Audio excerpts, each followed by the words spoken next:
जहाँ डाल डाल पर सोने की चिड़िया करती है बसेरा, वो भारत देश।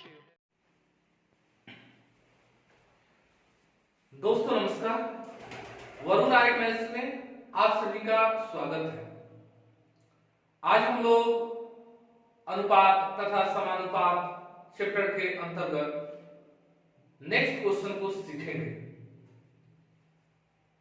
इससे पहले कि जो भी व्यक्ति मेरे चैनल पर नए नए विजिट कर रहे हैं, प्रथम बार विजिट कर रहे हैं, वे लोग चैनल को सब्सक्राइब कर लें, उसके बाद देखना प्रारंभ करें। अच्छा लगता है तो लाइक भी करें और कमेंट बॉक्स में इसकी चर्चा भी करें। और पुराने विद्यार्थी लाइक करें, कमेंट बॉक्स में चर्चा करें, शेयर करें। देखिए, कई बार आपको हम बता चुके हैं कि सूत्रों से आपको हम मुक्ति दिलाएंगे।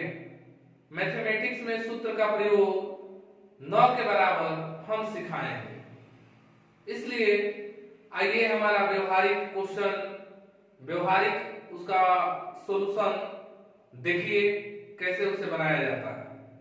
आइए देखते हैं हम लोग। प्रथम क्वेश्चन ये है कि a तथा b की आय का अनुपात 2:3 है।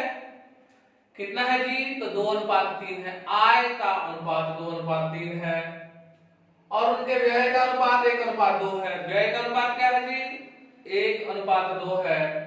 यदि उनमें से प्रत्येक की बचत 24,000 रुपया हो तो ए की आय ज्ञात कीजिए। किसकी आय पूछा जा रहा है जी? तो ए की आय पूछा जा रहा है।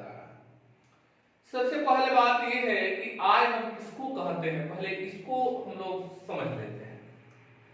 तो बाबू, जो चीज हम लोग जितना पैसा कमाते हैं वो आय कहलाता है। जितना पैसा हम कमाए वो आय कहलाया। अब जो पैसा हम कमाते हैं उसी में से हमको खर्चा भी करना होता है, दाल चावल रोटी के लिए, कपड़ा के लिए या अन्य चीजों के लिए खर्चा करना होता है। तो इसका मतलब है कि उसी में आय में से ही हम खर्च करेंगे और जो खर्च करते हैं तो उसमें से कुछ पैसा बच भी जाता है, यानी बचत भी कर लेते हैं, बचत भी कर लेते हैं। तो यहां से एक कंसेप्ट तैयार होता है कि आय बराबर क्या हो जाता है? खर्च प्लस बचत, यानी व्यय प्लस बचत। यानी इस दोनों को अगर हम जोड़ते हैं तो आय बन जाता है। क्या बन जाता है? आय बन जाता है।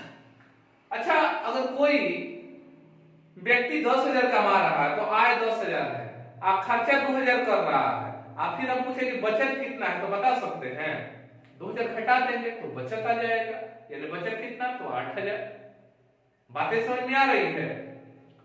तो चलिए आइए अब हम क्वेश्चन को आते हैं। एक जगह हम लिख देते हैं ए, एक जगह लिख देते हैं बी, ठीक है। अब इसका आय का अनुपात कितना है जी? तो 2:3 है। हो गया आय का अनुपात। व्यय का अनुपात कितना है जी? तो 1:2 है। हो गया, लिख दिया। अच्छा, आय में से व्यय घटाएंगे तो क्या आएगा? बचत आएगा। लिखा है यदि उनमें से प्रत्येक की बचत 24,000 रुपया हो। अच्छा जी, इसका अंतर कितना हो? 24,000 रुपया हो। कितना हो? 24,000 रुपया। अब बातें हमको समझ में आ रही है। यहां से हम लोग घटा के अनुपात को घटा के देखेंगे, बराबर आना चाहिए। 2 में से 1 गया 1, माने आय में से व्यय घटाएंगे तो बचत। 3 में से 2 गया 1, यानी यहां भी 1, यहां भी 1, यानी यहां दोनों अवस्था में बराबर आना चाहिए। आपके दिमाग में ये भी चल रहा होगा कि सर बराबर नहीं आया तो क्या करें? तो हर मर्ज की दवा है, घबराने की जरूरत नहीं है। पहले जो सिखा रहे हैं उसको सीख लीजिए। तो 2 में से 1 गया 1, 3 में से 2 गया 1, यानी जो 1 आया क्या आया? बचत आया। यहाँ बचत कितना कर रहा है प्रत्येक लोग? 24,000। इसका मतलब ये हुआ कि एक हिस्सा के मान 24,000 रुपया है। एक हिस्सा का मान 24,000 रुपया है। तो आपसे कहा जाएगा कि अगर ए का आय बताइए तो 24 दूनी 48,000। अगर कहे कि बी की आय बताइए तो 24 तिया 72,000। अगर आपसे ये कहे कि ए का खर्चा बताइए, क्योंकि ये खर्चे का अनुपात है, तो ए का खर्चा बताइए तो एक हिस्सा बराबर 24,000। अगर आपसे कहे कि नहीं बी का खर्च बताइए तो 24 दूनी 48,000। यानी कुछ भी आप निकाल सकते हैं। बातें समझ में आ रही है? आइए देखते हैं। तो हमसे क्या पूछा गया है, तो ये क्या है ज्ञात कीजिए। तो एक हिस्सा बराबर 24,000, तब दो हिस्सा बराबर 48,000। दो हिस्सा बराबर 48,000 और वही आपका आंसर हो गया। कहां है जी? और लगाइए क्लिक, क्लिक कीजिए। बात समझ गए? बहुत आसानी से हम लोग बना पाए। आइए दूसरा क्वेश्चन देखते हैं। यहां लिखा है ए और बी की मासिक आय का अनुपात 6:5 है, ठीक है, और उनका मासिक व्यय 4:3 के अनुपात में है, ठीक है। यदि प्रत्येक प्रति माह 400 रुपया की बचत करता है तो उनकी मासिक आय की राशि ज्ञात कीजिए। चलिए ठीक है। अच्छा पहले हम लिख देते हैं ए, यहां लिख दिए बी। आय का अनुपात कितना है जी? तो 6:5। व्यय का अनुपात क्या है जी? तो 4:3। अब क्या तरीके बताए, घटा के देख लेंगे। आय में से व्यय घटेगा तो बचत आएगा। अच्छा बचत कितना है प्रत्येक का? 400 रुपया है ना, यानी यहाँ का अमाउंट 400। कितना आ गया? 400। कोई बात नहीं। 6 में से 4 गया 2, 5 में से 3 गया 2, बिल्कुल ठीक है। ठीक है, लिख दिए। इसका मतलब अब ये हुआ कि 400 जो है ना वो दो हिस्सा के बराबर है। 400 दो हिस्सा के बराबर है, तो एक हिस्सा के मान कितना हो जाएगा? 200। जब दो हिस्सा बराबर 400 तो एक हिस्सा बराबर 200, यानी 400/2। अगर अब हमसे कहे कि ए का आय बताए हैं तो गुने 6 करेंगे, कहे कि बी का आय बताए हैं तो गुने 5 करेंगे। हमसे पूछा क्या? तो उनकी मासिक आय की राशि क्या है? उनकी मासिक आय मतलब दोनों की। तो जब दोनों की पूछ रहा है तो बस 6 इसका है 5, 11 हिस्सा निकाल देंगे ना, तो डायरेक्ट हम निकाल देंगे 6 5 11 हिस्सा का। दो दो नहीं के 11 दूनी 22। 22 का कहीं ऑप्शन में है क्या? हाँ है, क्लिक कीजिए। अब आप चाहते कि अलग अलग निकालें तब अलग अलग भी निकाल सकते थे। जैसे कि 400 जो है दो हिस्सा के बराबर है, तो एक हिस्सा बराबर 200, तो 6 हिस्सा बराबर 1200, तो इसका राशि 1200 हो जाएगा और इसका राशि 2 5 10 1000 होगा। तो दोनों को मिलाएंगे तो कितना हो जाएगा? 2200। तो इसलिए हम लोग को जब संयुक्त रूप से निकालना था तो हम अनुपात ही जोड़ देंगे, ठीक है। 6 5 11 हिस्सा निकाल देंगे डायरेक्ट। जैसे जो पूछेगा सुविधा के अनुसार हम अपना बनाएंगे, ठीक है। अगला क्वेश्चन देखते हैं। हाँ लिखा है कि ए और बी की आय का अनुपात 5:4 है और ए और बी के व्यय का अनुपात 3:2 है, ठीक है।